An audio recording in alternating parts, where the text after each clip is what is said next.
Welcome to the Undisputed podcast. I'm your host, Jenny Taft. This podcast is the full show from today's episode of Undisputed from start to finish. They've got a busy slate, so Skip, Shannon, let's get to it. Welcome to Undisputed. We are live from LA. I'm Jenny Taft here with Skip Bayless and Shannon Sharpe. Good morning, guys. How's your Friday starting? Man, I ain't never been so happy in my life with a loss.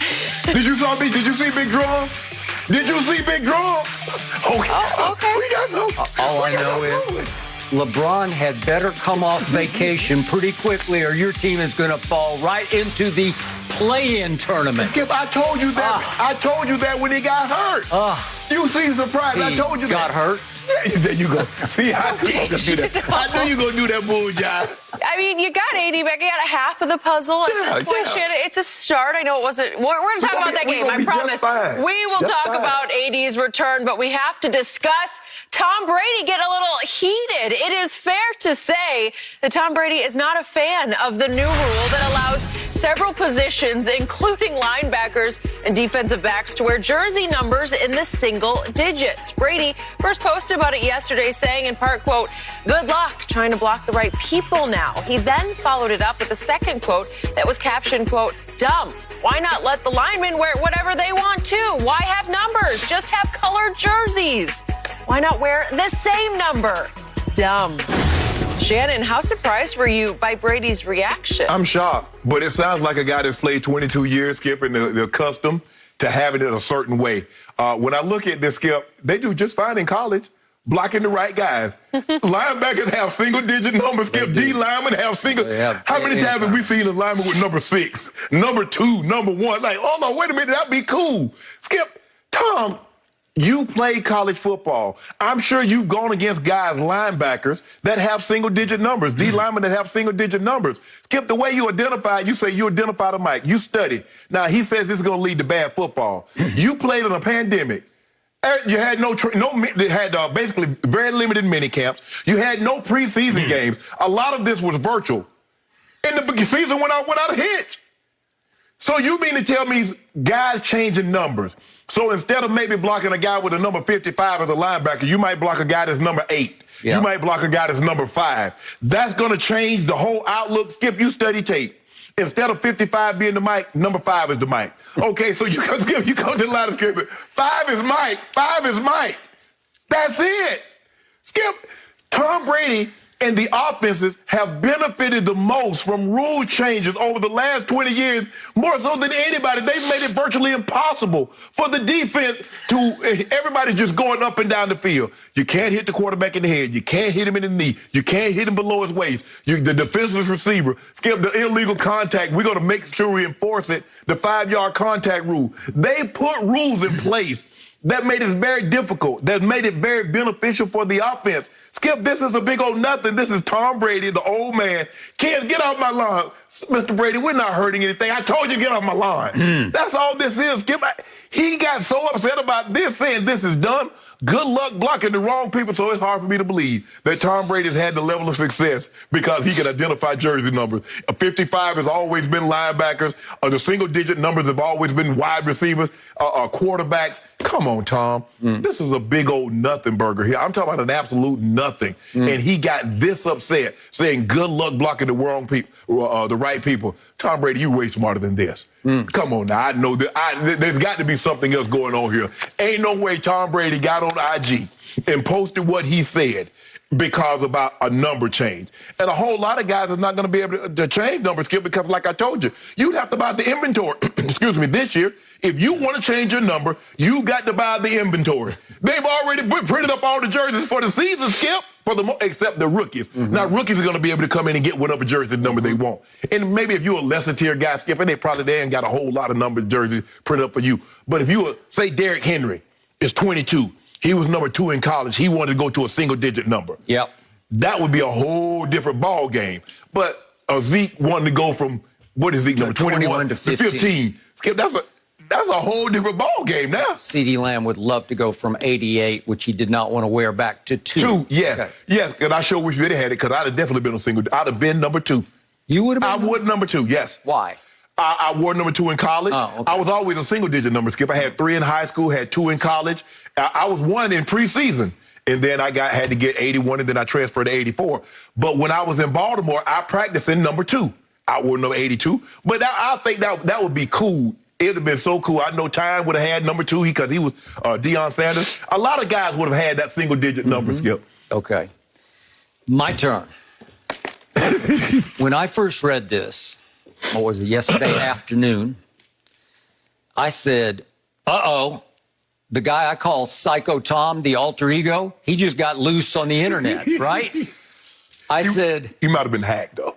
Oh, yeah. That might have been an explanation, or it was almost like, this is the Tom Brady who had a little too much champagne at the parade, that guy, and he got loose on Instagram. You might be right on that. Yeah, that seems more likely. So a couple hours passed, and I kept trying to make this compute in my brain, and I arrived at this conclusion. He has to be kidding. It has to be satire. It has to be, what is his persona on social media? It is goofy, silly, jokey, poke fun at himself and everybody else, Tom Brady. I think this was all tongue-in-cheek.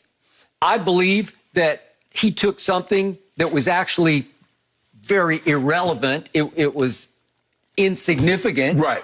And he turned it into a Saturday Night Live routine to poke fun not only at himself, but at the internet's overreaction to all of these kinds of stories. Because everything goes melodramatic, knee-jerk, overreaction instantaneously, because nobody really sits back and reflects before they leap onto the internet. But Skip, that's not some willy-nilly. That's Tom Brady saying the NFLPA and the NFL is dumb for this allowing players to run single-digit numbers. I got it. But then a couple of hours passed. These were IG posts, but then he went on Twitter. And he did post this tweet. I would like to speak to the manager, please. And it was a little bit of self-deprecation of, okay, I've gone a little crazy here. Like I'm poking fun at myself.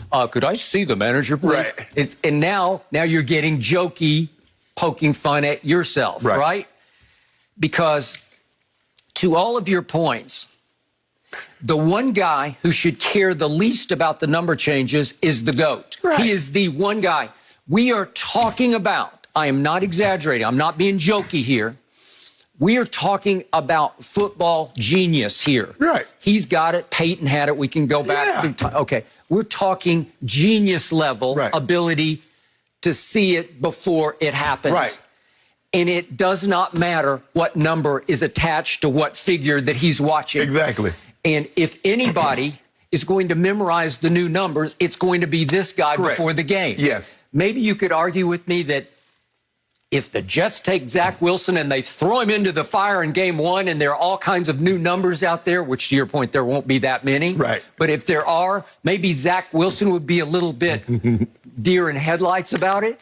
But Tom Brady, the truth is, the one man in pro football who would benefit the most from rampant numbers changes would be this man, because it reminds me of when Augusta National tried to tigerize its golf course to stop Tiger Woods from tearing it apart. And I immediately said, no, you're upside down, you're wrong-headed. They were trying to make it longer to defeat him. No, he's the longest hitter already. If you make it longer, you'll only help him more. You'll hurt everybody else more because they're not as long off the tee as he was. We're talking about 97, 8, 9, 2000. Correct.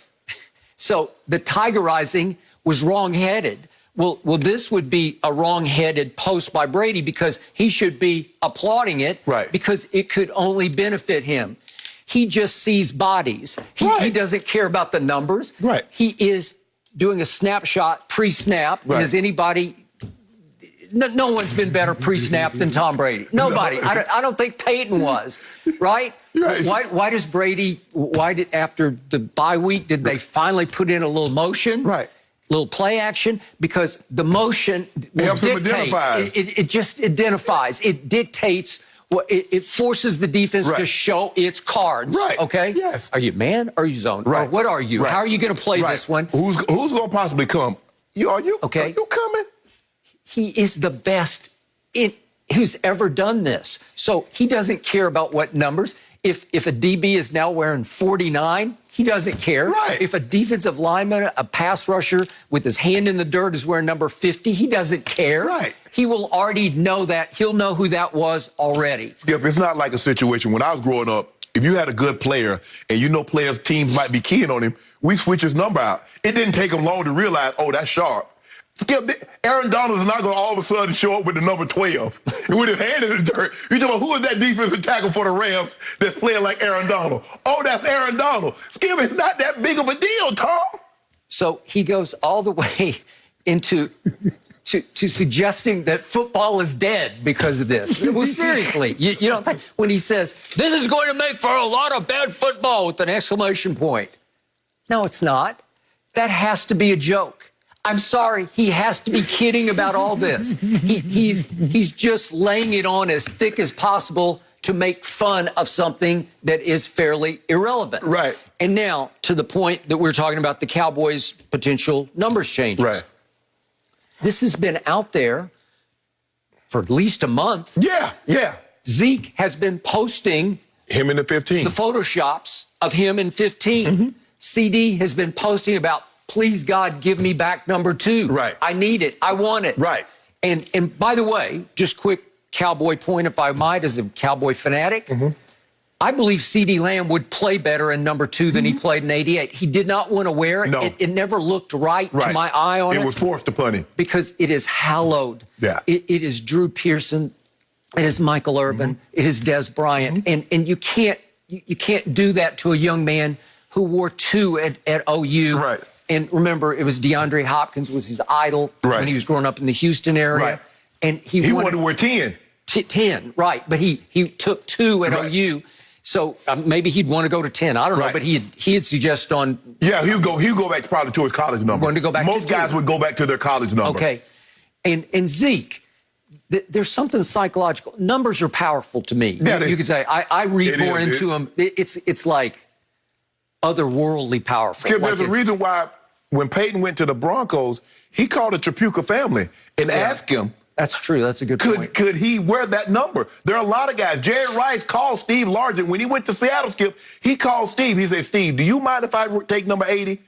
I mean, that's Jerry Rice. Okay. Jerry Rice, a number didn't make Jerry, but in his mind, he believed 80 was his superpower. It's the old cliche about clothes make the man. Well, numbers make the man. That's why when you put on 2, you just felt a little better about yourself, right? Yep.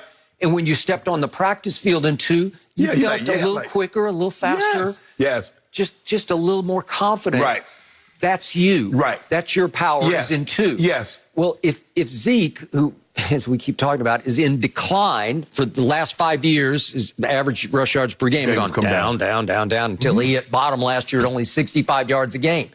If you told me that we could take away the 21 and go back to 15 and it would change his view of himself, I'm good with it. I mean, I need it. Yeah. I need him to feel a lot better about himself. No, bad teams are going to play bad football. If they play bad football, Skip, it's not going to be because of the jersey change. Okay. It's going to be because they got bad players. Right. So if this is serious business from Tom Brady, then why wouldn't he have gone at least a month ago to the Glazer family? Right. Not sure which Glazer runs the show now, but there are a bunch of them.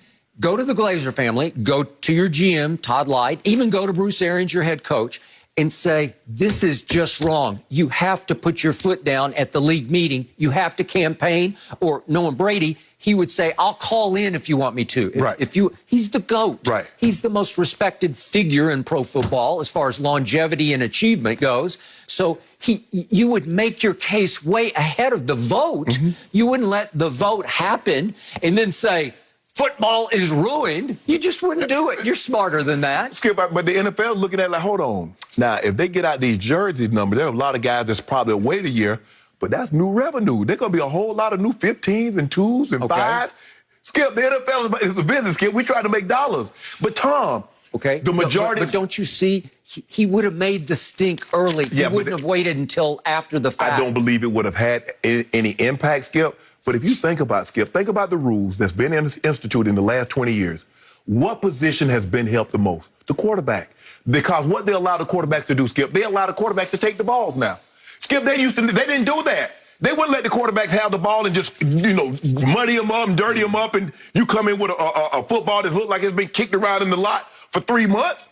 Now they let them do that. They let Tom and Peyton Manning, those were the two guys that say we need to have access to the balls because we throwing one balls in practice, Skip, and then we get into you get into a game, and these balls are fairly new. I mean, we've only had interaction with them for, say, an hour or so. So the NFL says, you know what? This is what we'll do. We'll give you an opportunity. You do what you need to do to the ball within the rules and the regulation, and we're going to be fine. Tom Brady changed the rule. You can't hit the quarterback in the knee. You got to get up. If you're on the ground, Skip, I got to get up off the ground to chase the quarterback. I can't get it. Come on, Tom. You benefited the most, and this is nothing. Skip, how does this affect the safety of the ball game? Skip, if I'm playing the Arizona Cardinals, a lot of times I'm going to identify Buda Baker as the Mike because there's a great chance he's going to come. That is true. And I'm going to set my protection to him. Okay, receivers, we got the D-line and we got Buda. Anybody else come, you got to run hot to that side. That's nothing. Well, when Brady goes all the way to, why not just have colored jerseys with no numbers? Do you know who that would benefit the most? Him. Yes. Seriously. No exaggeration. So now I have to deal with the possibility that this was serious. That you serious, yeah. And if it was serious, it is completely out of character to the point I can't remember anything like it. Because the only thing we've seen of late was there's been this post-Super Bowl trash talk with the Chiefs. Right. Well, that's one thing. Right. This is completely another. He is attacking the league, it appears. Yeah. And yet I don't believe he was serious because it's so un-Brady. He wouldn't do that. He wouldn't. This is biting the hand that feeds him. This is a new Tom. No, you were talking about the Tom that spent the first 20 years in New England. This is a new Tom. We've never seen him tweet so much. We've never seen Tom be so open about his greatness. We've always talked about his greatness, and he was all shot, golly gee, guys. There are a lot of goals. They had Montana, they had this guy, and Skip. He was like, brush that off. Over the last 3 or 4 months, Tom Brady has been very, very outspoken in his tweets about his place atop. Ain't no, I shared this and there have been a lot of goals. He's made it abundantly clear. He's the GOAT. Well, is there any doubt? That's what I'm saying. So, Skip, I don't understand that we're looking at him through the prism of what we saw for the first 20 years of his career. But if you look at over the last 6 months of what we've seen of Tom Brady, this is a different Tom Brady than what we're used to seeing 20 years in New England. The only glimpse of this kind of public behavior in the football context that we ever got from Brady was after he threw for the record 505 playoff yards in the Super Bowl. They lost 41-33, and Malcolm Butler was not allowed to play a snap inexplicably to this day. Right. He did this conference out here with Jim Gray, interviewed out here in Santa Monica in Southern California. And remember, he was asked about his happiness or if he gets the appropriate gratitude. On appropriate gratitude, he said, I plead the fifth. Yes. Okay, that's as close to a blast as we ever got from Tom Brady. Well, you remember he was liking tweets with Malcolm Butler. He did. They tried to explain why Malcolm didn't play, and Malcolm was a great guy. Malcolm is one of my favorite teammates. He's liking all these posts that's going out. And so he was giving you a glimpse. But Skip, not to this. This is, even by your standard, you say this is nothing. Okay. And yet, even in that Jim Gray, he was asked, are you happy? And he said, I have my moments. And that's as close as he ever got to taking a shot at the Patriots. Because up until that point, Skip, happiness was about winning. That's what, and that's what they all say. It's all about winning. I'm happy because we win. I'm happy because yada, yada, yada. But, and I believe you could, and he found out, like he said earlier, there's a lot of different ways to have success. Well, we won the Super Bowl, and it was nothing like what we did in New England. Guys, generally, they were happy. They were having fun. B.A. let them be themselves. He held them accountable, but he let them be themselves. So Tom is like, hold on. Man, Coach Belichick had me thinking for 20 years this was the only way to win a championship.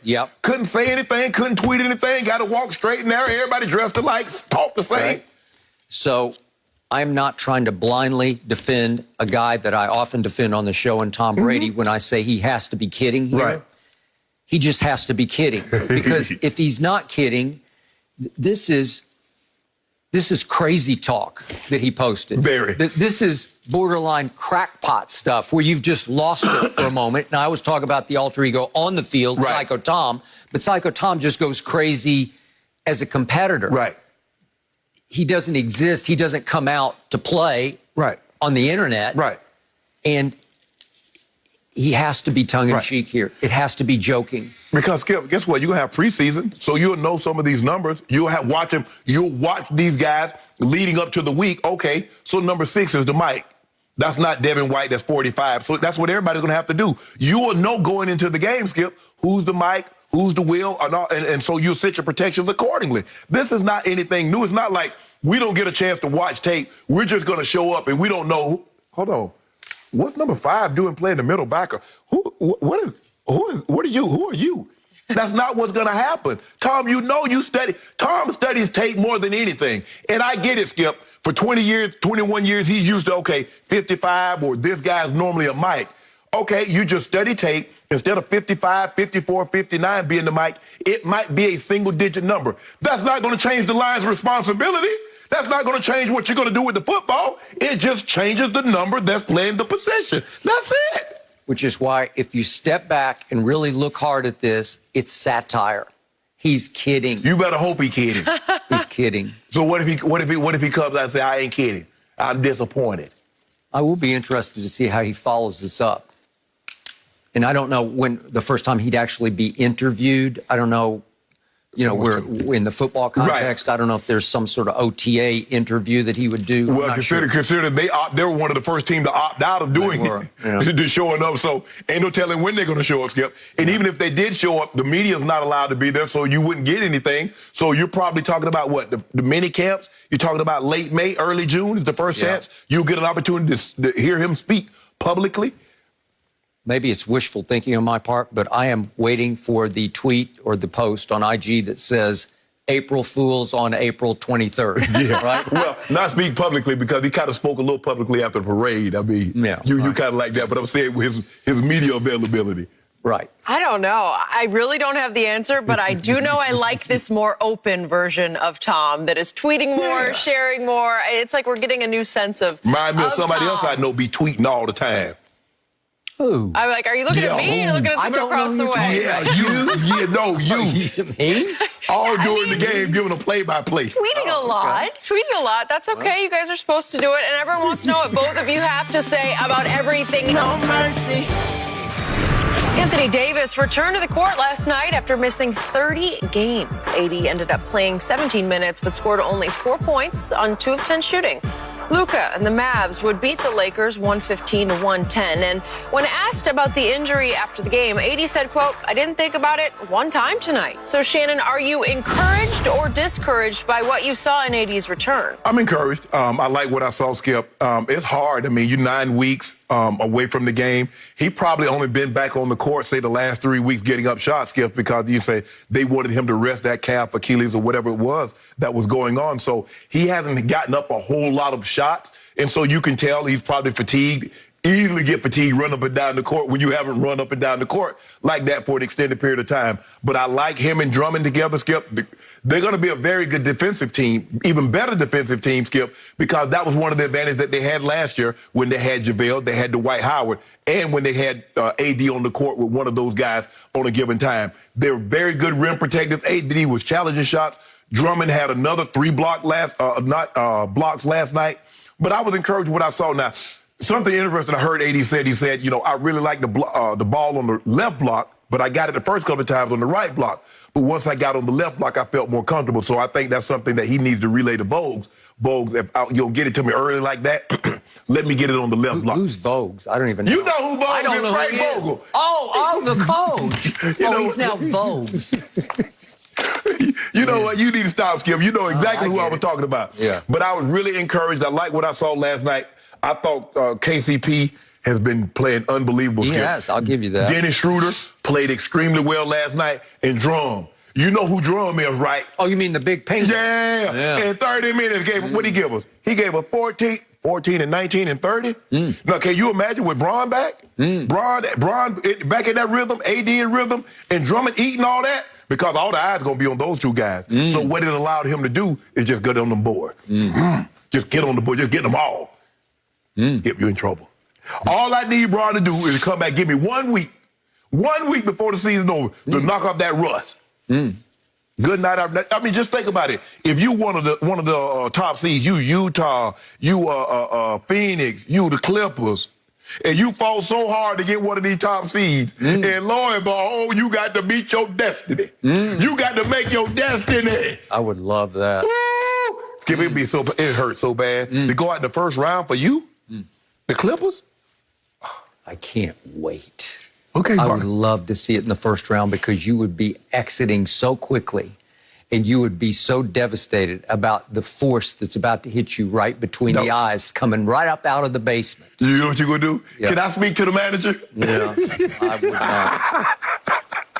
You'd be speaking to the Undertaker. Okay, you're going to see. Okay. I'm going to remind you, your squad, as much as you're raving about it, is a mere 2.5 games clear of the play-in tournament because Dallas and Portland are now tied at 6-7, 7-6. I think Portland has a slight tiebreaker. But you're only 2.5 games up on those two. And I'm going to remind you, just to keep this in your favorite word, context, that last night you were playing a Dallas team that was back-to-back. It's hard to play back-to-back. We keep seeing them because they're like every other night we see good teams having to play back-to-back. A lot of times they don't even play their players because we're getting closer and closer to the playoffs. But they were back-to-back. They were at home, were the Dallas Mavericks, where they have been pathetic, inexplicably pathetic. They asked Luka on Inside the NBA last night after the game, why have you been so awful at home? And he said, I don't know. Maybe we take it for granted. We don't play with any energy at home. So you had that going for you, and then you had this going for you. The big penguin had no Porzingis down the stretch because he twisted his ankle, and I don't know how long he's going to be gone. And he lasted for, what, 28 minutes, I guess he was? Yeah, 20, well, let's call it 29 minutes. Okay, so all those were advantage Lakers, and you still lost the game. I will give you this. Anthony Davis at least looked healthy to me. I didn't see any gimpy, limpy sort of protective motions or where I got to be careful here. He looked like he was full strength and full speed ahead. So that's hugely positive for you. And I will give you this. Andre Drummond was a monster on the boards last night because 19 rebounds is still 19 rebounds. So I'm going to give you that part. But I won't give you this. I won't give you fit because there was some reason that Anthony Davis was 2 of 10, and it was beyond just rust. He missed some easy, Skip. He missed bunnies. He was still having to operate more on the perimeter than I like him to. And you've said on the show many times, I would like to see him post up a little bit more and take shots a little closer to the rim because he can be just as unstoppable there as he can get hot from distance. So last night he was forced away from the basket because the big penguin just hogs the lane. He needs the lane to be his. So I'm not sure about your fit here because I'm going to remind you, while Andre Drummond was in Cleveland as a Cavalier this year, his usage rate was 31.3%. That is high. That ranked at that point 14th in the league in usage rate, which is up there with the Westbrooks and the Hardens and the guards and even LeBron, right?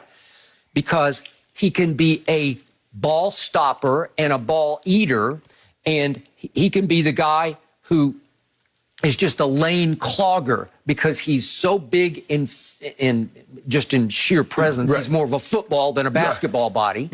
And it's hard to get him out of the lane because he doesn't have anything but in the lane. All of his shots come in the lane. He's not a three-point shooter. No. I'll give him this. He's been making his free throws at a much higher rate. I wasn't going to mention that. 70%. That's right. But he's 0 for 8 in playoff games in his career in which he shot 36%. What's Skip? I mean, you keep bringing up old stuff. No, it's not old. He's not that old of a player. No. And the truth is, his Laker tenure does not start until 23 steps on the floor. Thank you. Okay, that is God's truth, because the pressure doesn't mount until LeBron comes back off vacation and sets foot on the court. LeBron James is not on vacation.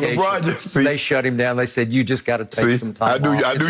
I knew you was going to do this. You're going to try to find a reason to try to undermine what we got going on. LeBron James has been out. How long has it been now? It feels like 2 months. March 20th. Okay. With an ankle sprain? Yes. Are you kidding me? Skip, it said 6 to 8 weeks. He's Iron Man. 6 to 8 weeks. He could have come back in 2 days, not 2 months.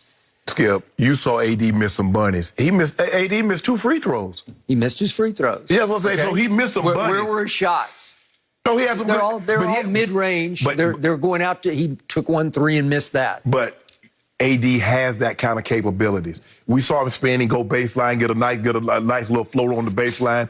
I'm not concerned because, like you said, once they're whole, I like them. Because the eyes will be focused on AD and LeBron, and Drummond's going to be cleaning up everything backside. It was our bench that didn't do us any justice last night. I mean, Trez was minus 19. Talon was minus 17. Ben McLemore minus 10. Andre Drummond, he was plus. He plus 14. Yeah, but what was AD? AD was minus 11. Minus 11. Yeah. So AD last night just stood for another dud, right? Yeah. Another dud.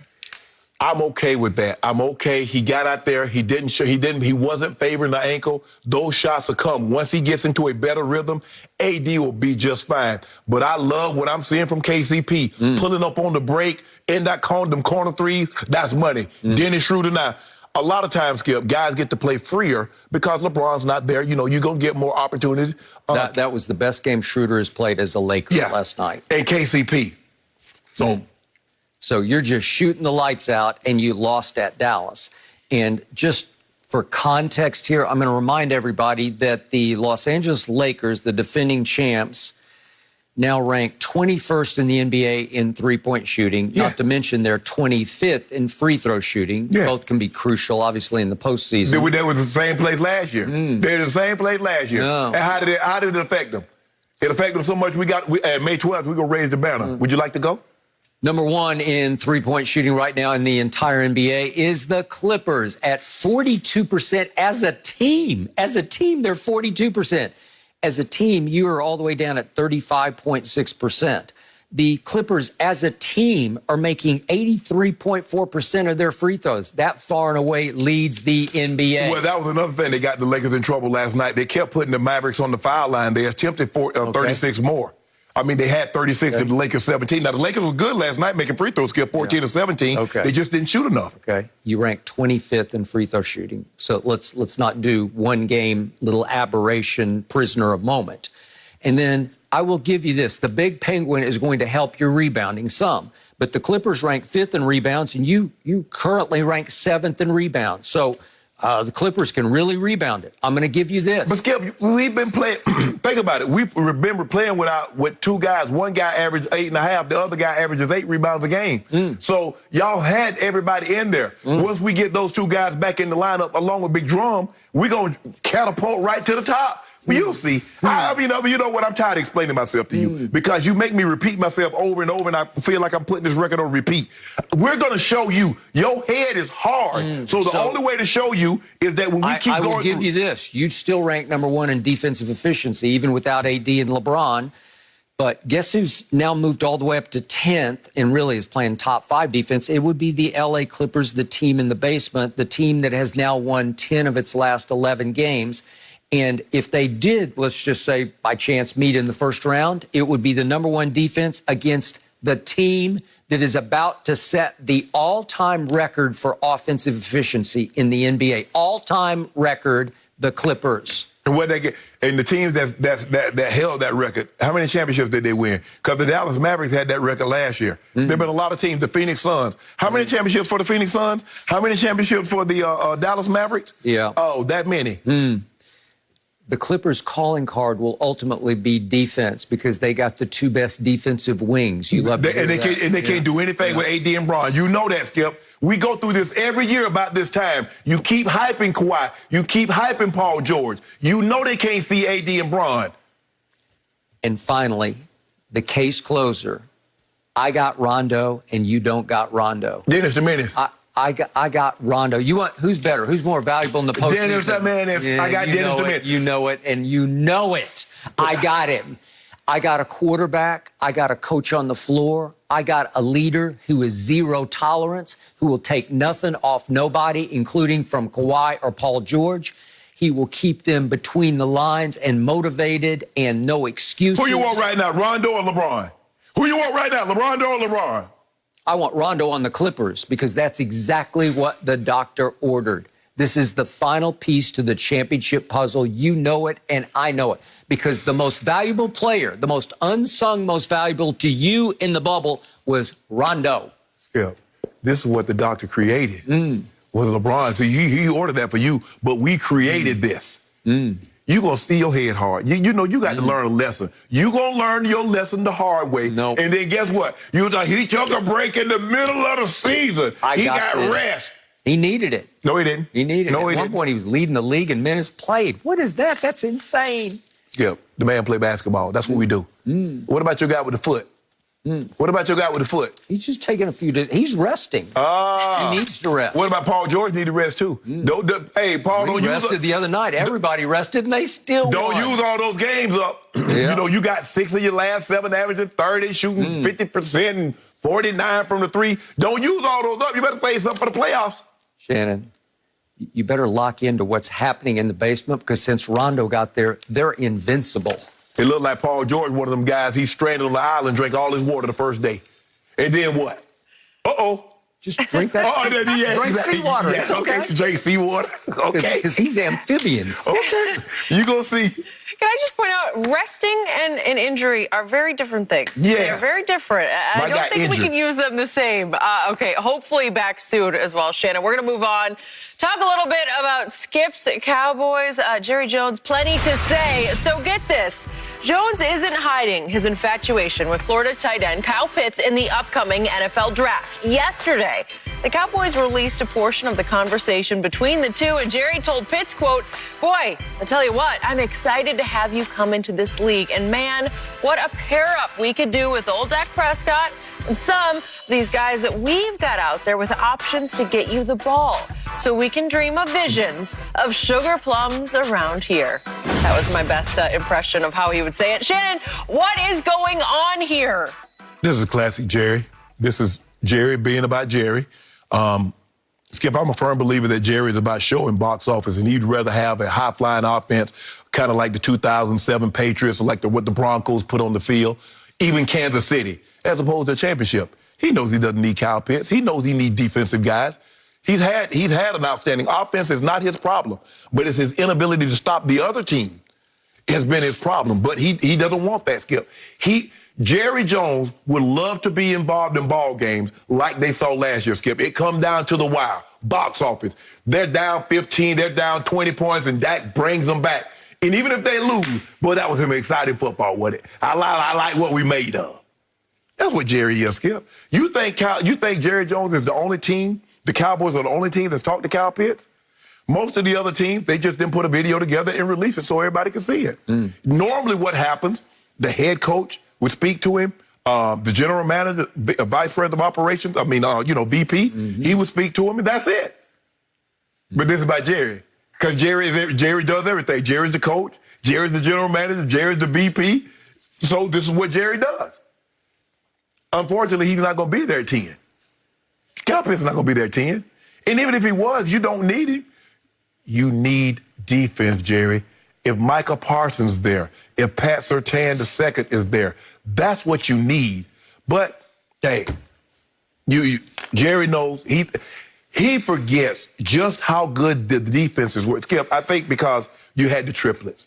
You had the big names. You had Troy. You had Emmett. You had Michael. Skip, you had the headliners on that side of the ball. But you covering them knew how great those defenses were. Those 3 Super Bowl teams, none was outside the top 5 in points allowed. They had Charles Haley. Yeah. They had Skip, they were loaded deep, like they had a rotation. They go Leon Lett, and they go Tony Tolbert. He was very good. Yes. Yep, I agree. Russell Maryland. They were loaded on the defensive line. And those young linebackers. But Jerry's like, But all everybody really talked about, Skip, was the triplets. Michael, Troy, and Emmett. Yep. And that's what Jerry wants. Jerry wants box office. Unfortunately, I can't disagree with much of what you said. Jerry Jones just wears me out as a Cowboy fanatic because he makes it so difficult on his team to succeed because his ego is more important than W's or L's. Mm-hmm. It's all about Jerry. He is the face of the franchise. Yes. He is the voice of the franchise. Mm-hmm. And you can't tell me that he didn't sanction this. Of course he did. This was his order. Yeah. We're going to release video of what was supposed to be a private, right? You know, it was obviously a Zoom type conference because of what we're in. You can't release somebody's conversation without doing. No, and I don't know if they got Kyle Pitts to sign off on it. It wasn't controversial what he said, but it's Jerry all but welcoming him to the fold. Right? Do you realize what we could do here? And Jerry goes all the way to sugar plums, and it's from before Christmas, as you, if you might remember. The children were nestled all snug in their beds while visions of sugar plums, which is hard candy, danced in their heads. So Jerry's going, 'twas the night before Christmas, to Kyle Pitts like, we could have Christmas morning if we land you in the draft. Right. Well, he's already shown his hand on this because he's already said publicly, no, I'm sorry, Chris Mortensen, I think, reported that Jerry was enamored of Kyle Pitts. So I first guessed this a long time ago. It might have been 2 months ago. I told you sitting right here that Kyle Pitts will be better at his position than any of these five top quarterbacks will end up being at their position. Yes. They're more valuable because they're quarterbacks. Yeah, well, you also said that if Kyle Pitts is there, Jerry should take him too. I did, and I still believe that. But if you have any hope of Kyle Pitts falling, which he will not do, he's not going to fall, but if you have any hope of him falling to 10, why would you continue to telegraph your love for Kyle Pitts? Because you don't want to send messages that the Cowboys are just sitting on Kyle Pitts, because somebody will talk themselves into taking Kyle Pitts before you. Right. Could be your Broncos at 9. Right. They could finally just say, yeah, we need a quarterback, and whoever's still there. It could be Justin Fields. It could be Trey Lance. Might still be sitting there. Right. Hey, it could still be Mac Jones sitting there. And your Broncos are going to have to say, okay, do we want to plunge on one of these quarterbacks? But it's Kyle Pitts. And Jerry's sitting right on. We can't let Kyle Pitts go to Jerry Jones, and they might just take him. Right. So why would you do this? Why would you release this video? It's counterproductive to what you're doing in the draft, because you need to keep your cards close to your vest. But it does with your ego, Skip. It's like, look at me, I'm talking to Kyle Pitts. Yeah. And tell him how good we could be if we were to have him in the fold. It's all about Jerry. He's a great young man. He'd be a good son for me. I could have another son, right? This is ridiculous. I'm sorry. And then they let it would be okay to maybe cut the video at Jerry sort of being him or speculating on how great it could be. But they then let Kyle Pitts talk, and they let Kellen Moore continue to roll the video out, because it was about 2.5 minutes of video that they released publicly. And Kellen Moore asked Kyle Pitts, who was your toughest defender that you faced in college? And he went to J.C. Horn, the South Carolina corner. And he said, well, we're good friends and we compete hard against each other. And I looked it up. They played October 3rd. It was at Florida. It was 38-24 Florida. And Kyle Pitts caught 4 for 57. Not one of his bigger games numbers-wise, but 2 went for touchdowns of 15 yards and 4 yards. Well, is Jerry trying to send a message? Is he trying to soften the blow because they've fallen in love with J.C. Horn at 10 instead of Patrick Surtain, who I'm all in on? Or Caleb Farley, maybe? Or is he trying to send a message to prepare Cowboy Nation for, we're going to take J.C. Horn at 10 instead of Patrick Surtain? And he got blessed by Kyle Pitts. So we send out the video. None of this helps your position in the draft, because you don't want anybody to know anything about what your final decision is, right? Yeah, that's why teams don't release who they've talked to. A lot of times guys get drafted, Skip, and say, well, I really never even talked to this team. So I'm surprised that I went there, because I never had a conversation. They never, you know, obviously they didn't have the combine this year, but I didn't, when we had the combine, I didn't go in for a pre-draft, you know, anything like that. So, but this is Jerry's. Okay, all right. So Nate Davis, USA Today's football writer, has a mock draft up right now. You can see it. I looked at it this morning. He's got Dallas trading up to number 4 to take Kyle Pitts. And I'm not all in on that. I would take him if he fell to 10, but you can't. You would have to pay. You would give up next year. That is correct. 22 and 23 first rounders. You would have to pay a quarterback price. Yes. For a kid to go to top 5. To go to 4 to Atlanta for a kid who does not play quarterback. Right. As much as I love Kyle Pitts, he's going to touch the ball. I don't know. Maybe you throw him 12 targets a game and he catch 10 of them. Right. Well, the quarterback's going to touch the ball, what, 65 times. Right? Okay? So it's a quarterback's game. Right. I say it all the time. You can't pay a quarterback's price to move up to take Kyle Pitts. That would be suicidal because you cost your team forever. Well, you can't throw Kyle Pitts 12 targets, Amari Cooper 12 targets. No. CD Lamb 8 targets, Michael Gallup 8 targets. And then, you know, you still got other tight ends. Blake Jarwin is coming back. Schultz is coming back. You know, a couple of balls to Pollard out of the backfield. There's only so many passes in the course of a game that you could have, Skip. Okay. So Mel Kiper has, you know, he's got the trade of New England going up to 10 to take Justin Fields at 10. Is that right? I think it's Justin Fields. And Dallas going back to New England spot at 15 to take J.C. Horn. Right. So maybe there's something going on there. Right. Because they said that Miami is going to go from 6 to 4 to take Kyle Pitts, going to trade with Atlanta. So, you know what, Skip? I'm ready for Thursday to come. I don't know about you, but I'm ready for Thursday to come. I'm tired of all the mocks. I just want to see. In my lengthy career of studying drafts, I have never seen one where the mocks are so all over the map as this one. Yes. Especially when it comes to 5 quarterbacks who could go boom, boom, boom, boom, boom at the top, or they could go all over the map. Most mocks, all the mocks that I've seen, Skip, quarterbacks are going to be off the board in the first 3. That's one thing that I think all of them have agreed on from what I've seen. Quarterbacks are going to be the first 3 things. The only mass agreement is on number 1. 1-1, yeah. But not real. I guess Zach Wilson. Yeah, Jack Wilson started to pick up some steam for the number 2 pick. But number 3 is all over the map. So I'm just ready for, the pick is in. I'm ready for them to say the pick is in so we can, and now, you know, they can't, NFL has asked the insiders not to tweet who's going to be picked so it could be some suspense. I'm just ready for the day that Jerry announces he's going to fade into the background and retire from being the full-time, everyday GM of the Dallas Cowboys. Okay, good luck with that. Good luck with that. Good luck with that. No mercy. Welcome back to Undisputed. These are the stories that are just so hard to share. Former Kentucky guard Terrence Clarke died yesterday following a car accident. Clarke ran a red light at a very high speed, according to the Los Angeles Police Department, before colliding with another car and then striking a light pole and brick wall. The 19-year-old was preparing for the NBA draft and had just signed with Clutch Sports and LeBron.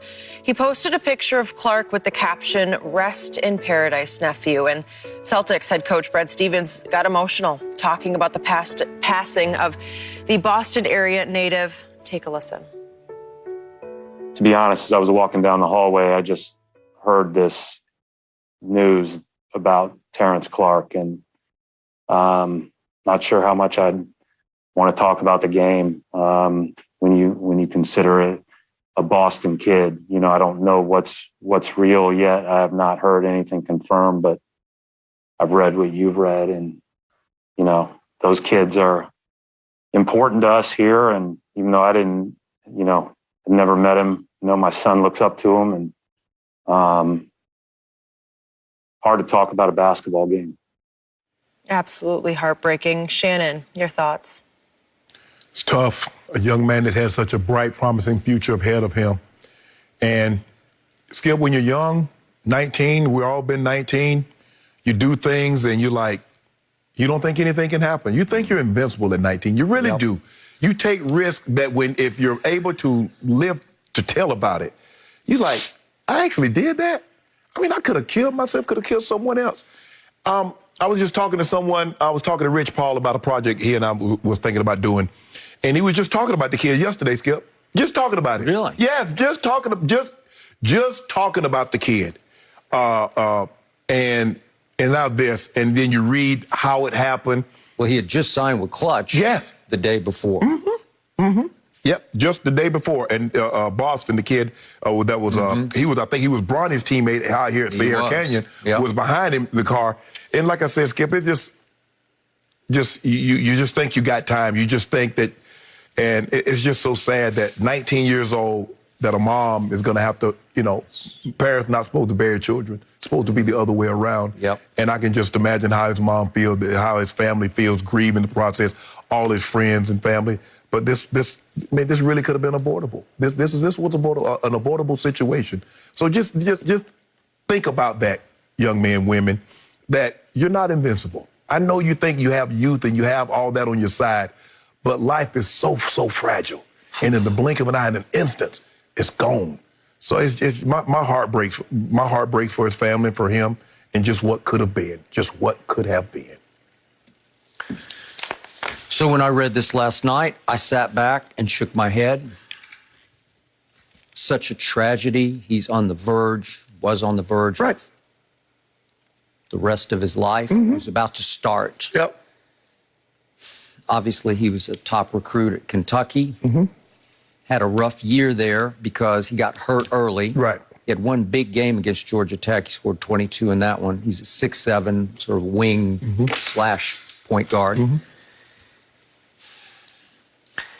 Didn't get to play the SEC schedule, as abbreviated as it was, then tried to come back and play in their first-round SEC tournament game against Mississippi State. And they, as a team, sort of flamed out. He didn't do much in that game. But going into this year, he was projected as a lottery pick. Lottery pick, yep. Not sure where he would have fallen in this draft, but he had a future. So I always sit back and try to rationalize it spiritually. Is there God's plan at work here? Man, it's hard to see that. Yeah, right. As you say, he made a mistake, but trust me, we've all made mistakes behind the wheel. Yeah. I know I have. Yes. In fact, it reminded me of an accident I survived by the grace of God on the way to Bears camp. I believe it was 1999. I was working at the Chicago Tribune, and I'd never driven up to Platteville, Wisconsin. It's all 2 lanes. I was a little lost, and it was pouring rain.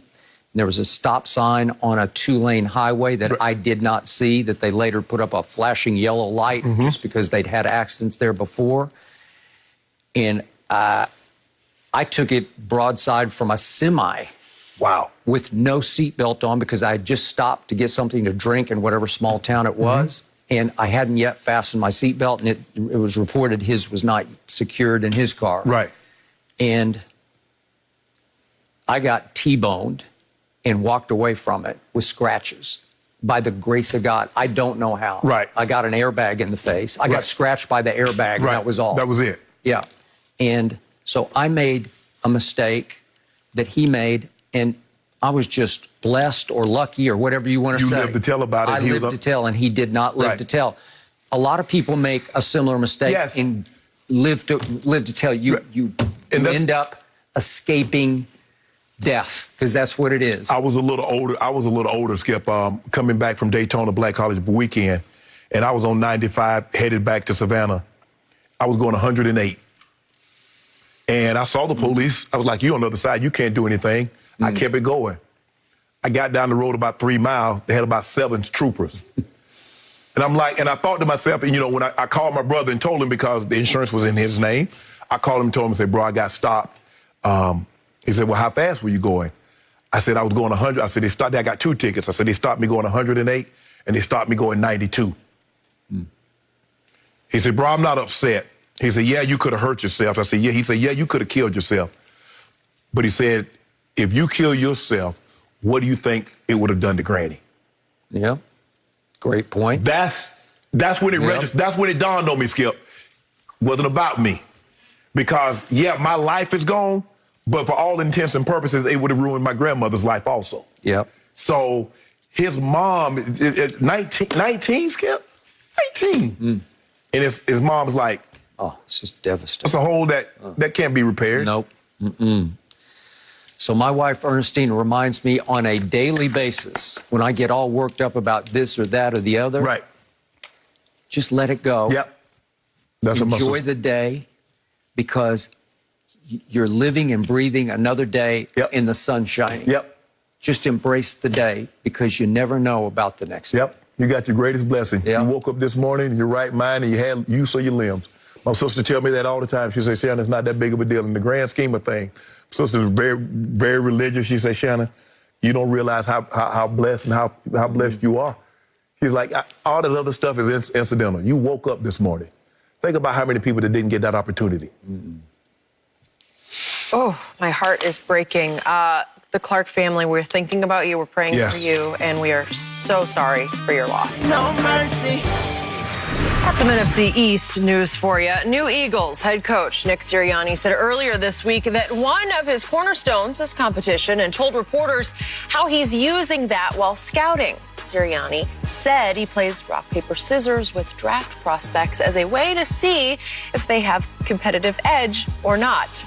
Meanwhile, as the Giants prepare for next Thursday's draft, Dave Gettleman insists that he is open to trading the 11th pick despite a history that says otherwise. Take a listen.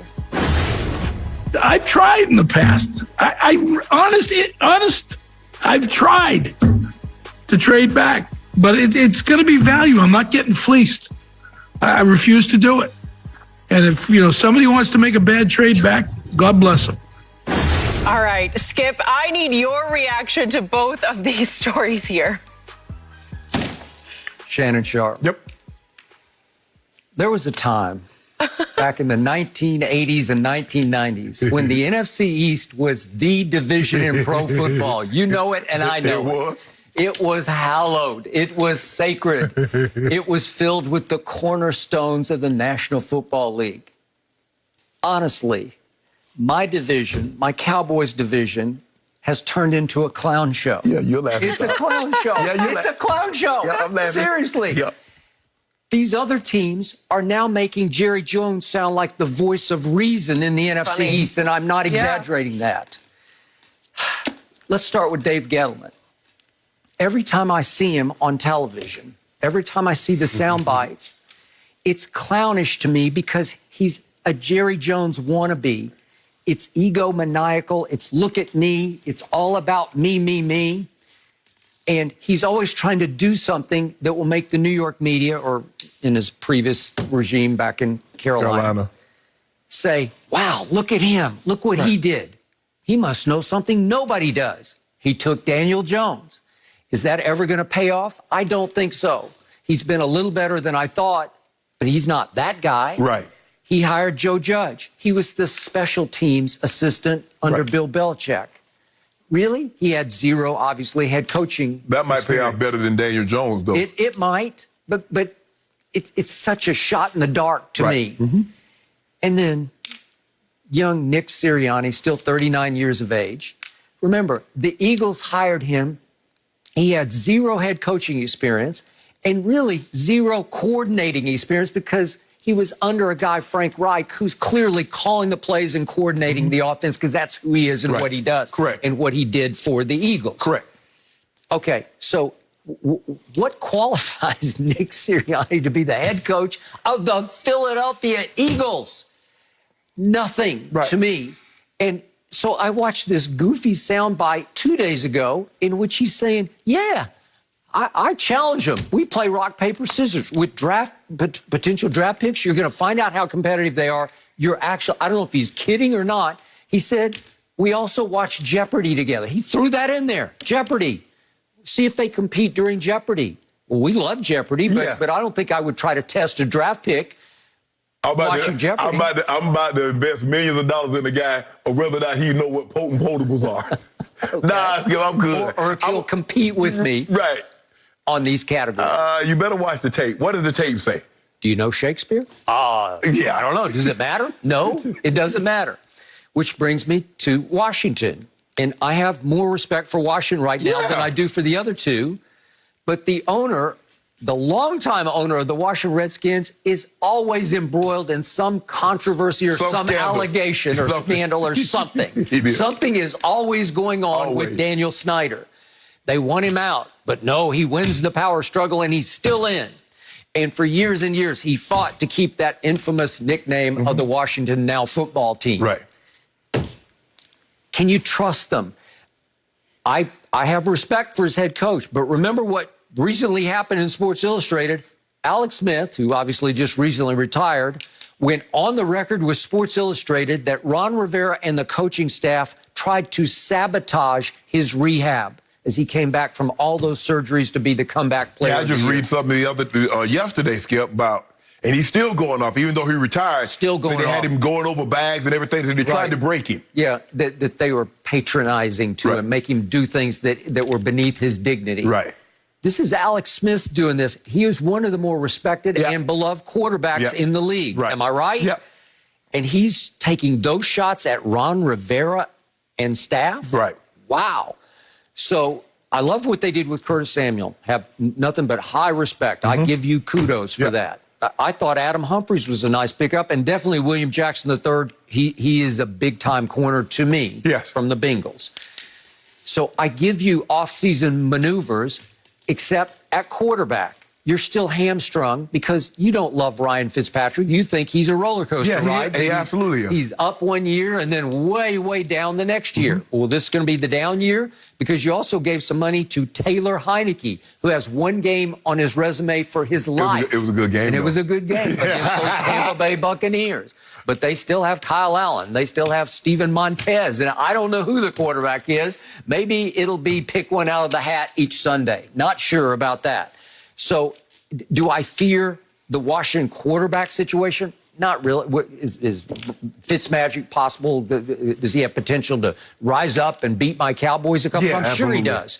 But the point is, this used to be the NFC East, and now it is by far the NFC least. Yep. And the sound bites are so wacky and so lacking of respect that I sit back and say, we just blasted my guy Jerry Jones. But seriously, he's like the elder statesman now. He's like the voice of reason. Jerry Jones has become the voice of reason. And by the way, Fox Bet does favor my Cowboys to this day to win the NFC East or least. And you can argue it's strictly by default. Right. But I'm picking them. I bet my diet due on it. And it's because these other teams are laughing stocks now. In many ways, all three of them are laughing stocks. Right. And I never thought I would see the day I would say that about the Giants and the Eagles and the Washington football team. Skip, Dave Gettleman, you can't get caught up in worrying about someone in your local paper, the New York paper, saying, well, you know, Dave Gettleman has never really traded back in the draft. Skip, what you do, you do your draft board. You evaluate the players. Now it comes your turn to draft. Now, obviously, hopefully, you're trying to draft the player that you need. Now, how many players are available that you need, that you have a high enough grade? Now, Skip, you might have a third-round grade on him. You need, Skip, you don't reach for him and bring him up into the first round. But normally, you call the people that want to move up, they call you. Well, if you call them and say you want to move back, hell, I ain't going to give you value. You telling me you want to move. Why would I do that? I guarantee you,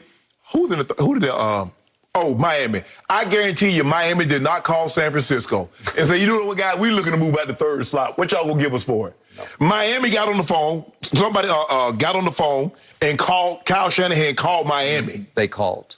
No doubt. Oh, you want to come up way up here? Yeah. Or what you be willing to give up? That's how it works, Skip. You don't call somebody and say, I want to move back, and then think you're going to get great value because you've already, you're telling them, oh, he don't want to be there, so we'll give you a little of nothing. But you don't get worried about what people are writing in the paper. It's like he's reading the papers, and they're saying he's never moved back in the draft. And he's like, well, I wanted to, guys. Trust me, I want to. But I'm not going to get fleeced. And then, Skip, he took Saquon. Okay, that's a no-brainer. He took Daniel Jones. That would be Dexter Lawrence, 17. DeAndre Baker, who he traded up for, who had a lot of issues. And 2020 took Andrew Thomas. Even though you didn't trade back, it's not like you got Hall of Famers here. It's not like you selected Hall of Famers. And then Sirianni. Skip, what am I supposed to do with this? Does he understand if you play a professional sport, as you rise through the ranks, you become more and more competitive because it's more and more competitive. JV is more competitive than Pop Warner. Varsity is more competitive than JV. College is more competitive than high school. The NFL is more competitive. So if you keep rising through the ranks, do you know how competitive you have to be? Now, in football, Skip, they don't do it anymore. We used to have drills, 9-on-7. No wide receivers. Yep. There ain't going to be no throwing no ball. The defensive line know what you're going to do. The offensive line, this is a man-on-man. Yep. That's bring out the competitive nature. Mm-hmm. We're not playing no childish game, no rock, paper, scissors. Mm-hmm. We're not playing no guessing games. We used to do Oklahoma. Oh, it's one-on-one. Yeah, we used to do Bull in the Ring where you spin it around and they got everybody lined up in a circle. Now that brings out the competitive nature. But rock, paper, scissors in the NFL? Clown show. Lord. These are the Philadelphia Eagles. And how am I supposed to, Skip, how am I supposed to go in there and say, man, ooh, man, we going to make a run at this thing this year and know my coach playing rock, paper, scissors with some draft picks? He playing Jeopardy questions with draft picks. Skip, that's not. And all that being said, yes, Jerry Jones sounds like the voice of reason, but he can't get out the way. I agree with that. He has the most talent, no question. Mm. But what did they get him? They have the same amount of division titles in the same amount of time as the Eagles. Okay.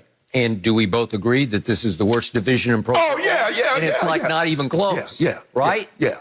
I don't know, but the AFC South is challenging for that now, Skip. Maybe. They got their own issues, a set of issues. Yeah, the NFC South. But I think Tennessee and Indy are better. They got two teams better than any. But I don't know. The bottom teams might be Jacksonville and Houston might be pretty bad this year. Jacksonville's going to be on the rise. Watch. But I don't get. I'm surprised because basically what the general manager just acknowledged is that he sees what they're writing. Why would I even respond to that, Skip? What difference does it make? If somebody, I don't need to tell you why I haven't done a certain thing, why I always move up or why I always move back or why I always select my picks in the spot that I'm selecting. Yep. I ain't got to tell you that. But he reading them, the New York papers, I guess they get to you. I guess they write in such a way that you just got to respond to it, Skip. You just got to. And I'm like, bro. Shannon, once upon a time, it was Tom Landry, Bill Parcells, Buddy Ryan. I could go on and on. Joe Gibbs. I could just keep going. And then your man, Dan Reeves, came along. 3 of the 4 coaches in the Hall of Fame. Andy Reid was, Yes. Yeah. And now this is what we got a big talk. We got a clown show going on over here. It's a clown show. Step right up. Hurry. I can never think of rock, paper, scissors the same way because that's the way to see that competitive edge, guys. They're probably looking at him like, now we know. No mercy. During an interview with USA Today Sports, Kevin Love talked about how important the 2016 Finals Game 7 block from LeBron was. Love said, quote, "I've said it before, I think it's the greatest and most clutch block, maybe defensive play of all time." Shannon, do you agree this is the greatest defensive play ever? Yeah. Ever. Given the circumstances, Skip, Game 7. Now, there are only a handful of defensive plays that can rival this. Bird stole the inbound pass from Isaiah, but that wasn't an NBA Finals game. That was the Eastern Conference Finals game. Havlicek stole the ball. But this, given the magnitude of the moment, given the importance of the ball game. Now, Havlicek stealing the ball, if I'm not mistaken, Skip, that was a Game 7 also, if I'm not mistaken. But given what LeBron had done up until that point, Skip, you do realize LeBron had scored 7 straight to give him a 2-point lead. He had a 3 to give him a 2-point lead. I don't know if you noticed that. They were down. LeBron scored 7 straight. Well, at the time of the block, the game was tied. The game was tied. Yeah. Because Clay came down and hit a shot that tied the game up. But Skip, and after that point, you basically had 89, you have all these empty possessions. The question I have for you, say it was a bicycle built for 2. Had LeBron not blocked the shot, do you believe Andre Iguodala would have made that shot? It's a simple yes or a simple no. Wait, you're Omitting the obvious. You're not asking the right question. You're asking the wrong question to try to make the right case. No, if LeBron James does not block the shot, you say J.R. Smith did all this. If J.R. Smith just does what he does, and LeBron does not block the shot, does Andre Iguodala make the play? Okay, if there had been no J.R. Smith, would Andre Iguodala have made the shot? Yeah, LeBron would have blocked it. No, LeBron would have blocked it up. Iguodala would have dunked it and won it. He would have won it. He would have won it. I don't know if he'd made the free throw, but he would have been shooting won. I think you can agree with me. You might say, okay, bicycle built for two, but it does not change the fact of the significance and the importance of this play given the moment. It's like Ray Allen's shot. There have been a lot of shots made. Michael Jordan hit a walk-off, but that wasn't a better shot than Ray Allen's, was it? Well, it didn't have the magnitude. Thank you. So that's what I'm saying, the magnitude, moments, because it's not about wins and losses, Skip. You know, in sports, you got to tell the story. So how do I tell the story of the 2016? How do I tell the story of an NBA Finals, of a team being down 3-1 without having this? Well, you just simply fast forward another minute in the game because Kyrie Irving hit the shot of shots.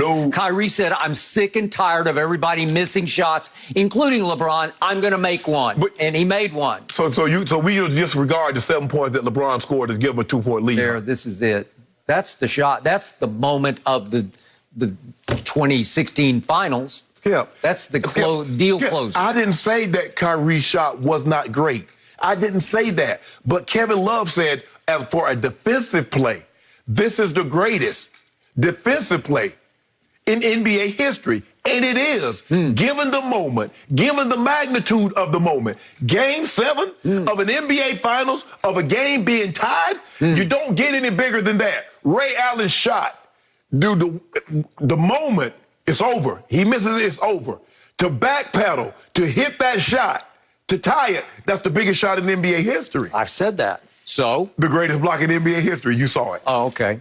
So, first, before I answer and rebut everything you just said and just lay it all to waste, allow me to put this into the context of who was speaking, Kevin Love. Okay, why did I got to be with the thing with it? For his first 6 seasons in the National Basketball Association, Kevin Love toiled in obscurity in Minnesota. Oh, my goodness. And for 6 straight years, he was incapable of leading the T-Wolves into one playoffs, even as the 8th seed. Not one time did he make the playoffs.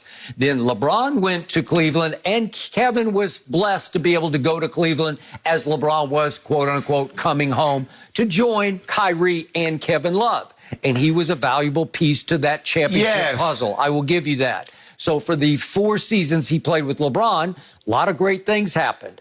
And then LeBron left, and Kevin's still in Cleveland, toiling in obscurity. I had to check. He's been hurt. Is he still playing? He playing pretty good, too, though. Okay. He's been playing pretty good, but he's been hurt a lot. Are they going to make the playoffs? No, they're not going to make the playoffs. So all you need to know is that Kevin Love's NBA life was made by Kyrie and obviously by LeBron James. So he was only relevant while LeBron was still back in Cleveland. Am I right about that? Why are you trying to do so now he's trying to be relevant again, fame by association, by saying, by trying to crown this as the greatest defensive play ever. I mean, you can name one that's better if you like. Well, did Bird have an assist? Did somebody give Bird an assist on the steal? Did Robert Parrish get his hand on the ball as it was being inbounded? No.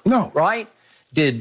On the Havlicek steal, did somebody else get a hand on the ball before he stole it? No. There was no assist on that play. The ball play. was right there, Skip. Okay. My guy had to cut. My guy came from the 5th row.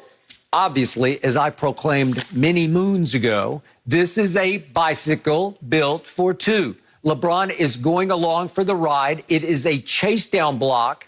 It is a blindside block. It is a sneak attack by a player in LeBron James who simply should be awarded for his hustle on the play. I will give you he hustled all the way through, but he has been notorious for these sneak attack blocks. They're not in-your-face blocks. He didn't go right up head-to-head. Ask Tiago Splitter. Oh, yeah, well, take a lot of credit for a guy I can jump higher than.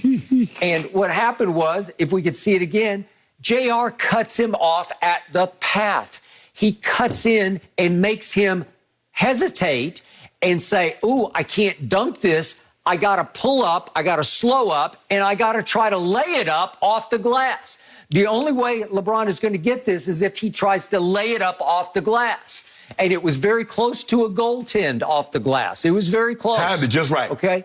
Well, he was lucky he got there right on schedule because he needed somebody to delay the action long enough for him to catch up and show out. And he did show out only because JR cut him off at the pass. He got there first, and he made Iguodala change direction slightly, and it doesn't happen without J.R. Smith. So I think Kevin Love is making a strong point about the greatest defensive play ever. It was actually by J.R. Smith. Oh, stop it, Skip. Well, Stop it. It was. He was the one who made the play. What you try to do, now you try to what you did is that Kevin Love tried to give some kudos, and now you try to, Kevin Love tore the obscurity in Minnesota, and we haven't heard from him again in Cleveland. Skip, that doesn't change the fact that the play happened. What a beautiful play by J.R. Smith. What a heads-up, heady play. What a high IQ basketball play because, look, J.R. cuts him off at the pass and holds him up without fouling him.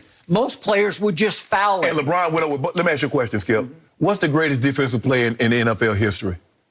Well, you could argue Malcolm Butler was. So are we going to talk about it was a bicycle built for two? Because it was all happened because of Brandon Browner got the jam.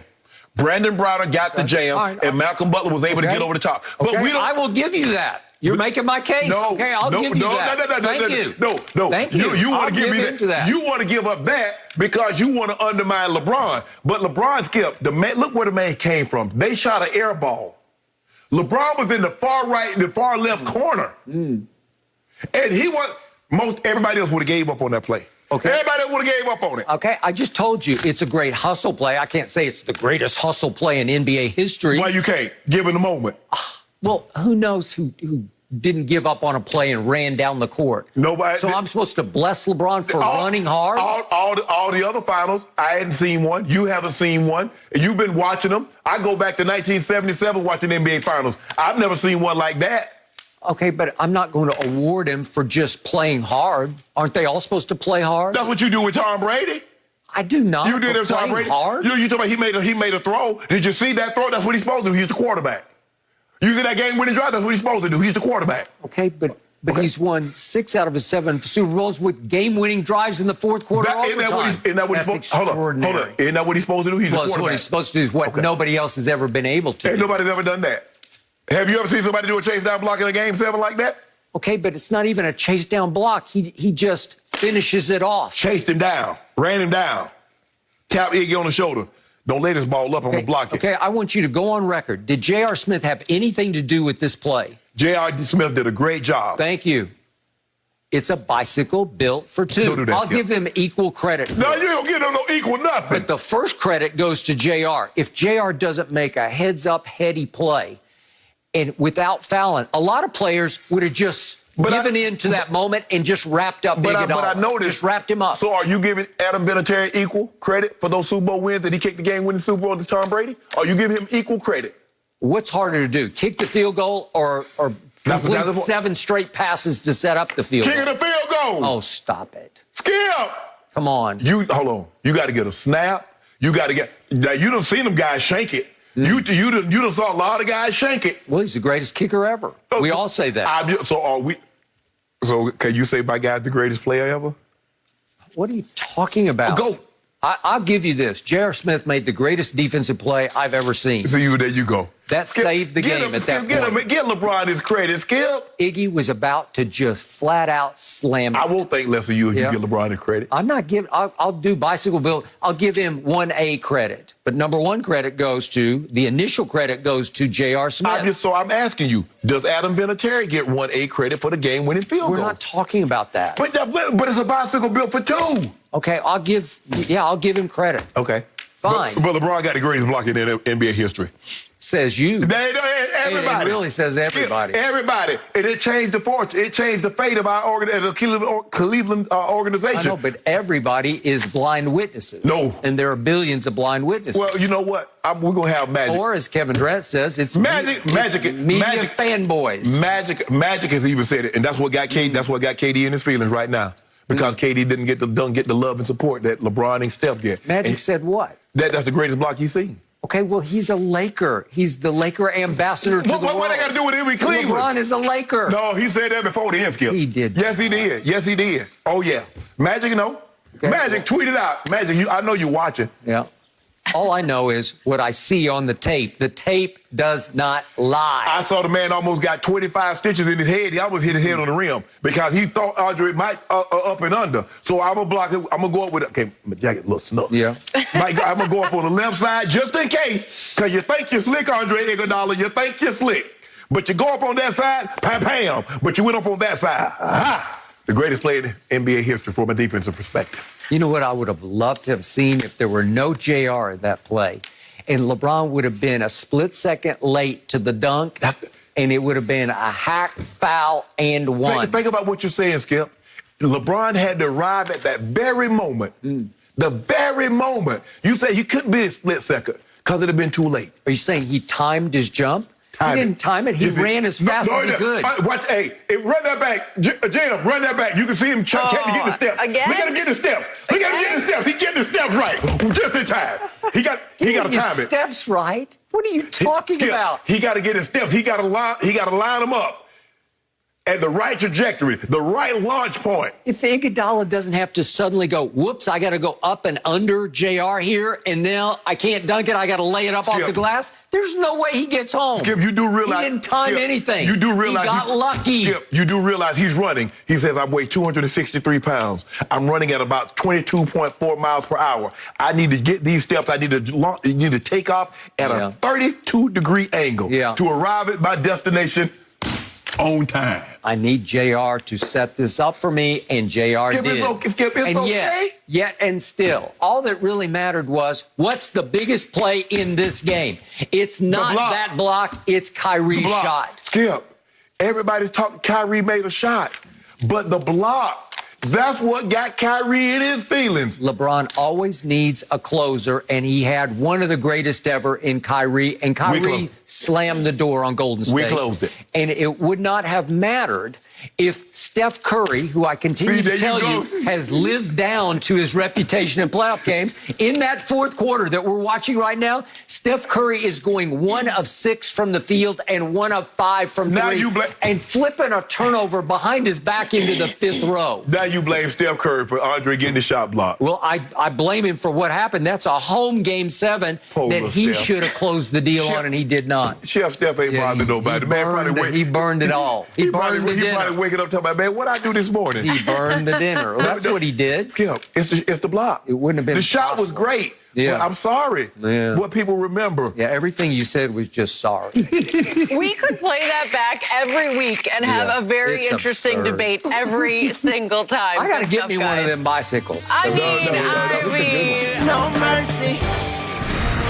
After the Lakers' 115-110 loss to the Mavericks, Dennis Schroeder wasn't lacking any confidence. The Lakers are now the 5th seed, but Schroeder said it doesn't matter what seed his team is, telling reporters, quote, if everybody is there in a 7-game series, I put my money on us.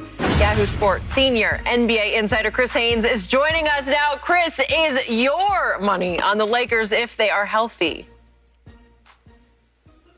My money.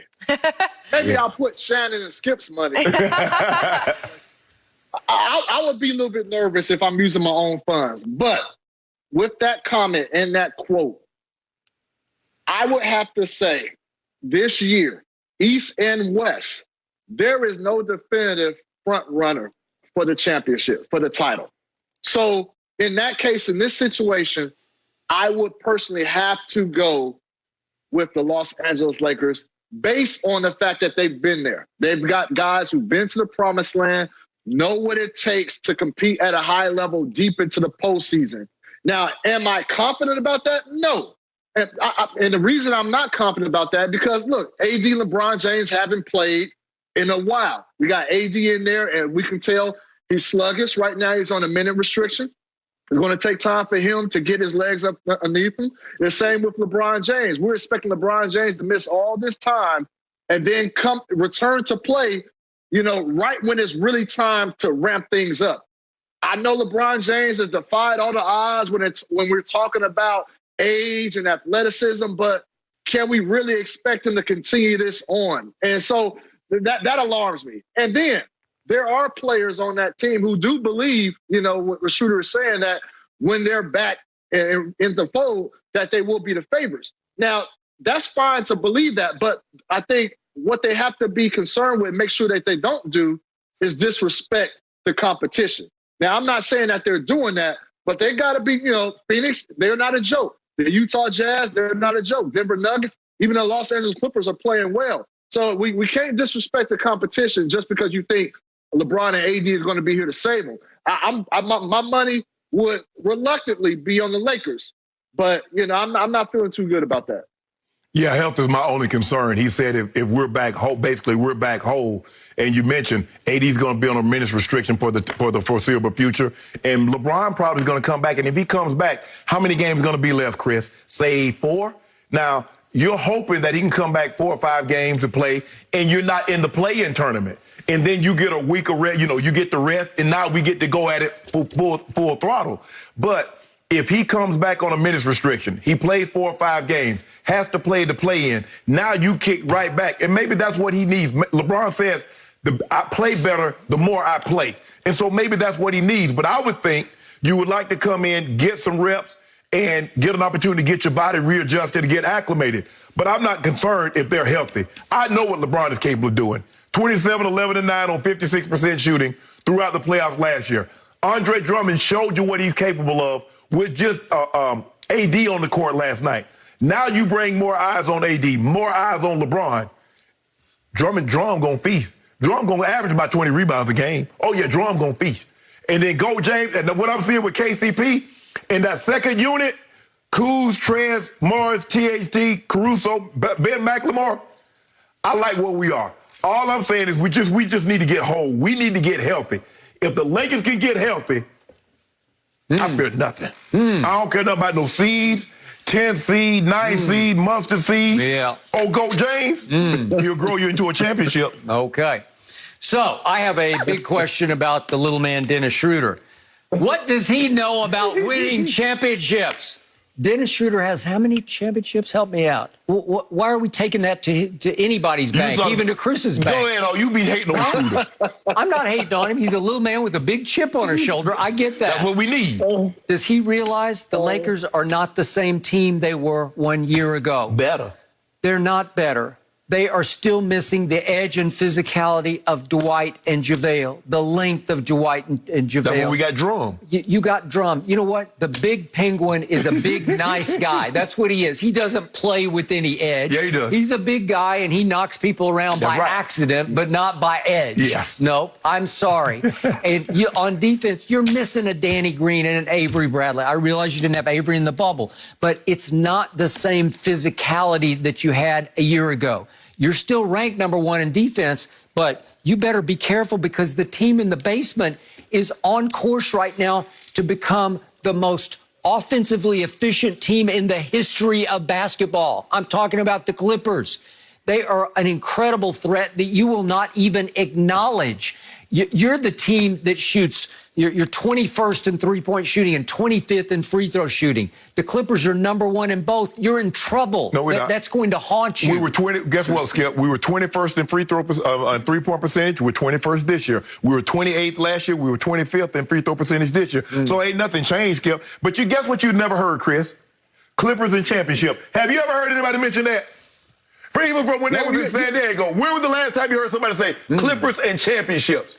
Who was the unsung MVP for your Lakers 1 year ago? I think it was Rondo, and he is now running the Clippers. Skip. You're in trouble. Skip, he's the background. He's a background singer. How you gonna tell somebody he's the background? He is the lead singer. No, whoa, tell about. You just called Rondo a backup singer? Are you kidding me? Hold on. In the Jackson. Rondo, did you hear that? Chris Haynes. Now, you know the Jackson 5. Who did all the singing? Was it Michael? Was it Tito? Was it Marlon? Was it Jermaine? Jackie? They were all good, but they wasn't Mike. We still got Mike. Hey, Schroeder, it reminds me of the equivalent of what happened to me my junior high school, in junior high. There was this one guy, I'm not going to mention his name. One guy, he never talked to anybody. He didn't have confrontations, altercations. He avoided everybody at all costs. Then he started hanging with this big group of people that you just did not mess with. And I remember one of my friends walked by that quiet dude who was quiet all the time, walked by him and just slightly scuffed his shoes. And that quiet dude all of a sudden said, "Watch your step, punk." He did that because he was hanging with a new big clique to mess with.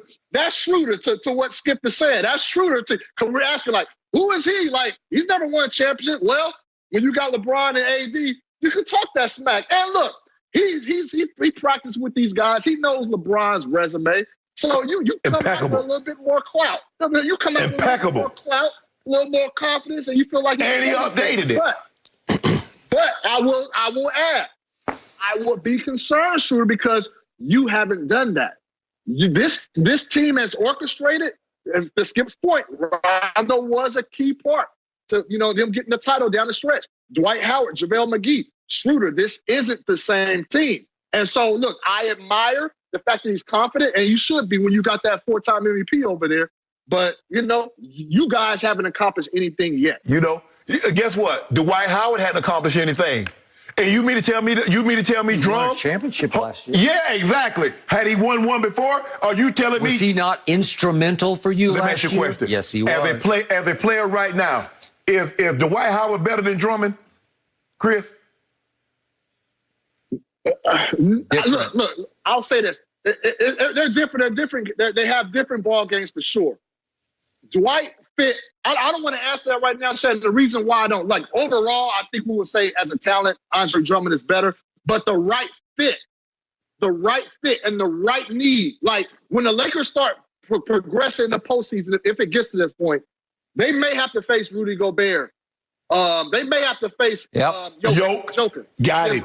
DeAndre Ayton. Got it. Wait, do you remember what Gobert did to the big penguin the other night? Go ahead on, man. Do you remember? I don't know if we still have that, but we ain't got it. I would vote to show it if we ain't got it. We ain't got it. No, we ain't got it. It might have been Dre's most embarrassing moment. Hey, that's what I'm saying. Defensively, okay, here's the other thing Shannon cannot get through his thick head. Andre Drummond is a ball stopper and a ball swallower. And last night, he was clogging the lane and forced AD to shoot nothing but perimeter jump shots, and he went 2 for 10.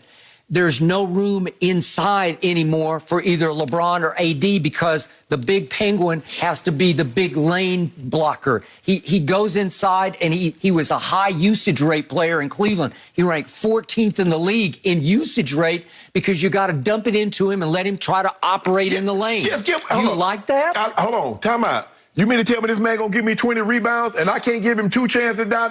Chris Haynes, I can't give him 2. Hey, bro, go put your back to the basket. Then he'll give me 20 rebounds, 6 offensive rebounds. You better believe I'm gonna give him. Yeah, I'm gonna throw him a bone. Hey, Chris, I don't know if you caught this the other night, but did you see what happened to his man Andre the Giant? Tried to shoot this. Look at this against Gobert, and he falls down. He has to crawl back on defense. Poor Dre. Welcome to the NBA, to the real NBA, not to Cleveland or Detroit. But did you see when he Look at that? That was a bad idea. Did you see when he put that bow in Gobert's chest and sent him up under the basket? Look at this. Hey. That's Andre the Giant. He's having to scramble back on defense. He's crawling. Hey, and that's why I was hesitant to compare Drummond to Dwight Howard, because Dwight Howard and JaVale McGee, they lack offense, but they're going to play their role. Andre Drummond in Detroit and in Cleveland, they would dump the ball down to him constantly, and he's not that guy. No, but he's not that guy. But he already said he knows why he's there. He knows he's not going to get the same opportunities. Shannon, it's easy saying that. It's one thing to go out there and do it. Now, I'm not saying that I haven't seen anything that shows me that he's going to go out there and be disruptive on offense. Right. But what I'm saying is those other guys, they know their role and they perform their role. But I have to see more from Drummond. But JaVale has never been an offensive threat. At least Dwight Howard hasn't been an offensive threat since he left Orlando. There's a reason why. He was in L.A., Houston, Charlotte, Atlanta, had a cup of coffee in Memphis, and they sent him on his way. There's a reason why that happened. Why, Dre? You just... Do you want him to be an offensive threat? No. Do you need him to be? No. Oh. But he going to give us 20 boards. He going to give us 20 boards a game. Well, is he? What did he have last night? He had it last night, but since he joined you, he's averaging 12 points and 10 rebounds. Oh, is that good? That is good, but you talking about 20 boards. Hey, if he's getting these 20 boards, you taking away minutes from Montrez. Now, Montrez has been a beast all season. What is it? And then is Montrez going to be okay? Good question. You know, if you want to feed Drummond these minutes, these boards. All he got to do is sit. The guy that sits next to him a lot of time is Keith Morris. Keith a lot of times didn't even play early on, but guess what? And against the other team, against Houston, guess what? He got into the starting lineup after barely playing against Portland. And after barely playing against the Nuggets, he played a big role against Miami. Hey, we try to win a championship. Now, don't come be disruptive. We don't do disruptive over here. Shannon, the better Morris twin plays in the basement. No, y'all got the evil twin. No, he might be. We got a good twin. As much as I'm enjoying this, Chris, we are out of time, but I appreciate you joining us. Have a great weekend. We'll check in with you soon. No mercy. The Nets have seen all three of their stars playing well at different points this season, and James Harden even played himself into the MVP conversation before dealing with a hamstring injury. While Kevin Durant might be the most accomplished of the Nets' big three, he also has missed plenty of games with his own injuries. Kyrie has been the healthiest of the three, as Brooklyn currently sits tied with the 76ers for the 1 seed in the East. So, Shannon, who's the Nets' MVP? For me, Skip, I look at it like this. Kevin Durant is their best player. James Harden is their most valuable player. Kyrie is their clutchest player. And I believe James Harden makes it easier for all the other guys to do their job so well, so efficiently. He allows KD to not to have to worry about facilitating an offense, can just get to his spot, and he can get it to him in a hurry. He can do the same thing with Kyrie. And I think the most impressive thing for a guy like James Harden, a guy that had the usage rate that he had, Skip, at Houston for all those years, so willing. He was running away with the assist record before he got injured. Now, it looks like Russ is probably going to win it now, Skip, because Russ is going on this tear after the All-Star game. He lost his mind. He's going to average a triple-double again. But for me, I would say James Harden averaged 25, 9, and 11. And if you look at him in the games in which they played, Skip, I think we were all saying nobody's beating those guys because he was so great. Kyrie was making it look so easy. KD was making it look so easy. But it was because, remember, Skip, how they were struggling before they got James Harden. For me, the MVP of the team and the success is James Harden. Shannon Sharpe. Yep. Kevin Durant is still the best player on the planet. This team will go as far as Kevin Durant takes it because he is not only... as far as his hamstring takes it. Well, that's a whole nother issue. But if we're saying everybody's healthy, yes. We're saying the Lakers are healthy, everybody's relatively healthy. Kevin Durant is still the best player. He is the most valuable player, and he is the clutchest of those three. No. Listen, Kyrie is all-time clutch. I give you that. He made the shot of shots in the 2016 Finals in Game 7 in Steph's house. But Kevin Durant has knocked my socks off in big games, making big shots. He's as an efficient a scorer as we've ever seen, and that counts late in games just as it does early in games. I've seen him go into LeBron's grill in LeBron's house and make huge clutch shots in turning point game threes in back-to-back finals in which he was the MVP. He transcends the other two, and the other two are all-time offensive talent. Oh, he did that. Did he have the trash man with him? You know, the tweet that he liked, Steph Curry. Oh, he had him. So what did he do? What did he do in LeBron's house when he didn't have Steph Curry, Draymond Green, and Klay Thompson? They went along for a great ride because they could not overcome LeBron. They did. They beat him in 2015. Year. Okay. They overcame him. Well, that was with Andre Iguodala as the MVP. But Steph still averaged 26, 5, and 6. LeBron oddly, weirdly, inexplicably hitting the wall in a Game 4 in his house in which they had them down 2 games to 1. That's funny that you say that. That prior to that, they needed KD, but prior to that, KD couldn't got to the finals once. They went back-to-back years. Well, he was obviously handicapped by his point guard. Now he handicapped. Yep. Go back and look at the Western Conference Finals, games 5, 6, and 7, and tell me what you think. But Skip, look, I'm still saying James Harden is the most. I believe KD is the best player. Of the three, I believe KD is the best. But James Harden is the most valuable in them winning a championship. Well, in the end, if they get to the finals, Kevin Durant will be the MVP of the finals. I don't believe so. Yep. No. And you better hope that he is not healthy if they get to the finals against you. I want everybody to be healthy. Their health is the biggest thing at this point. Yes. And we just don't know. No mercy. A recent article comparing draft prospects to current NFL players has tight end Kyle Pitts compared to wide receiver Plaxico Burress. The article compared the two players' long frames and ability to catch contested balls in the red zone. So, Shannon, do you agree with this comparison here? Well, I think they're very similar, Skip. Same like 6'5 and a half, 6'6", angular, long, great wingspan, great catch radius. But I think Kyle Pitts is a little bit more explosive than Plaxico. So, and plus, Plaxico mainly was a wide receiver. He's going to be used as a tight end. Now, they'll split him out wide, line him up in the slot. But he's very unique. He's fluid like a Kelsey. He's fluid like Kittles. But he kind of reminds me more of the way he moves. He's a little more angular than Trav. But I can see from the body comparison why they said Plaxico. But Kyle Pitts is bigger and faster than Plaxico was. To me, the comp is Megatron. And now we're going more wide receiver, obviously. But Megatron was not quite as big. They're both 6'5". Kyle Pitts weighs 245. Megatron was 237. Right. Megatron ran 4.35. And Kyle Pitts ran 4.44, which is still blazing fast for 245. And he's got wiggle, as you say. He can elude and escape. Skip, 31 years today, the Denver Broncos selected a skinny wide receiver out of Savannah State. Later, he would go on to be one of the great tight ends in NFL history. Really? Oh, I like he's that. He's not egomaniacal at all.